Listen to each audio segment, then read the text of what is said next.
Hey everyone, Irit here with another video in my daily, well, for now it's daily, we'll see what the next weeks bring, series of sketching in my sketchbook. And I have moved on to the earth tones. And today's color is yellow ochre. I have the Van Gogh version, which I really like compared to other yellow ochres that I've tried.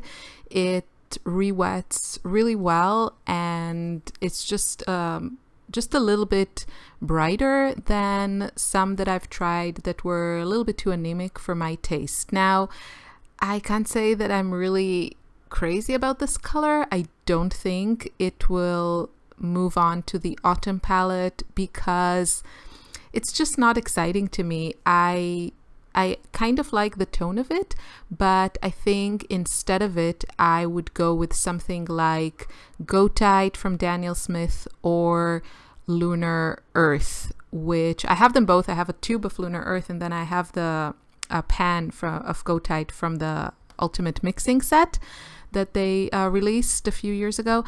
And those two really granulate, so I would rather have them in my palette. But yeah, I think it's a nice version. If you like yellow ochre, I think the Van Gogh version is really nice. So this will be a pretty minimalistic page. I'm again playing with complements. I've talked probably your ear off about complements, but I love painting with complementary colors, and probably my favorite is yellow and purple, and then just tweaking them. I think yellow and purple, and then kind of peachy, pinky colors and turquoise. Those are really fun to play with. And here I went with a few purples. I think I'm using my... What am I using there? This is definitely this more bluish purple is Imperial Purple, which I bought in order to review the Haines set.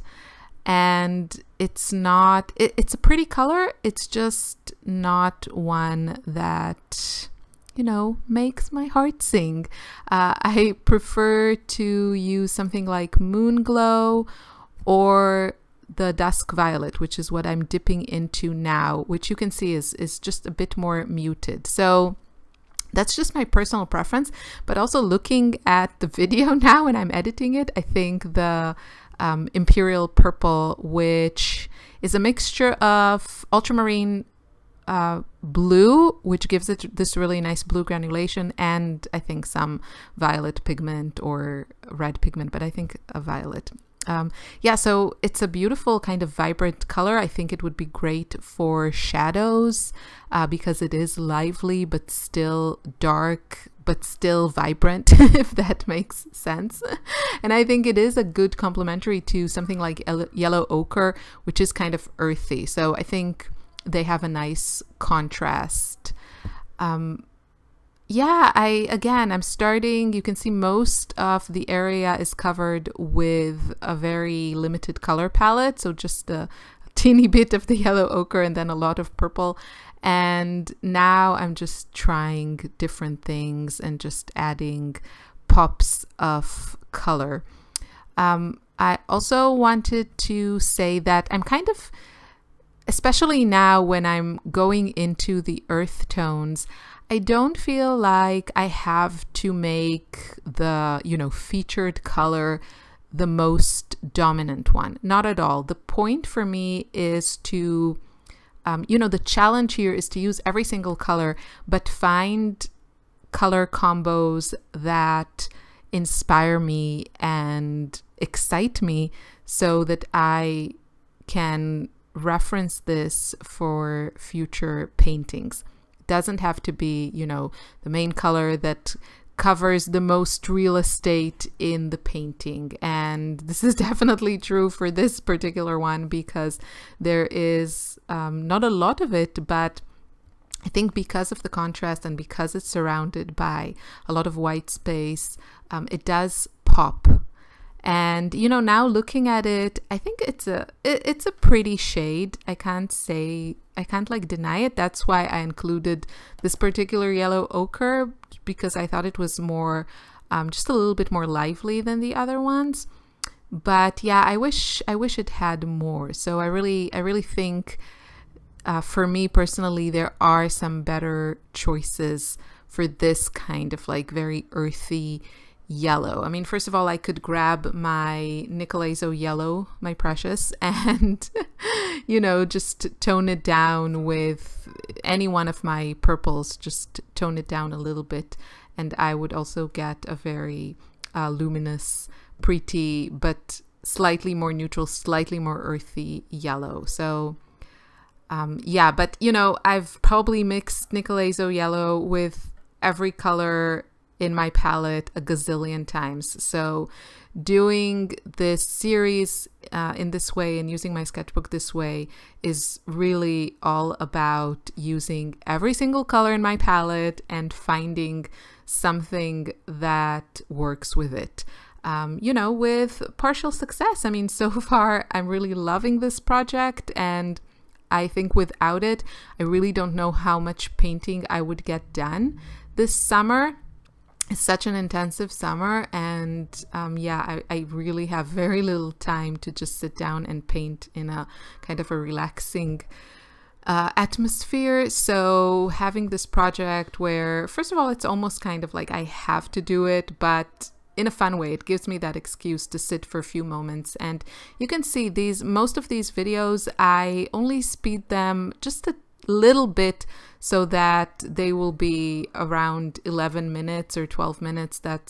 I figured it's a good time for me to explain to you the process, but it's still not crazy fast that, you know, it's just annoying to watch. But the point is that it takes me about 15 to 20 minutes to do these pages, which is really perfect for me. I want to thank you all for all the great suggestions that I received on my post, just, you know, asking about workshops for Tuscany. I haven't really found something that I have, like a few leads and things I need to check. I think the problem is that the style I'm searching is very, very specific, and not a lot of people do it or paint like that. So I think probably the closest recommendation that I got to someone that I've followed for a long time, and I love her style, so it was a good recommendation, is following the White Rabbit. She has a YouTube channel. I don't even know if she has like classes, but she has a fantastic YouTube channel with really beautifully filmed and kind of entertaining videos. I think her channel is bigger than mine now, so you probably know her. If you don't, following the White Rabbit. Don't forget the ing at the end of following, because Follow the White Rabbit is a different channel, not connected to painting. Believe me, I've reached it by mistake several times. So Following the White Rabbit, and her style is fantastic and really speaks to me, the way that she very, very loosely and colorfully captures mostly urban landscape. But yeah, so thank you to everyone. I will check all the leads, and if I come up with something that really inspires me, then I will of course let you know. I hope you enjoyed this video. You can see I added these pops of color and some pencil work, and I really like how it turned out. Super fast, very minimalistic compared to my other even sketches, but still effective and fun, and I had fun painting it. I said fun too many times. Thank you for watching. I'll see you next week with a continuation of this series. Tomorrow I hope to post a video about the travel palettes that I bought. So stay tuned for that. Have a great day and weekend, and I'll see you soon. Bye.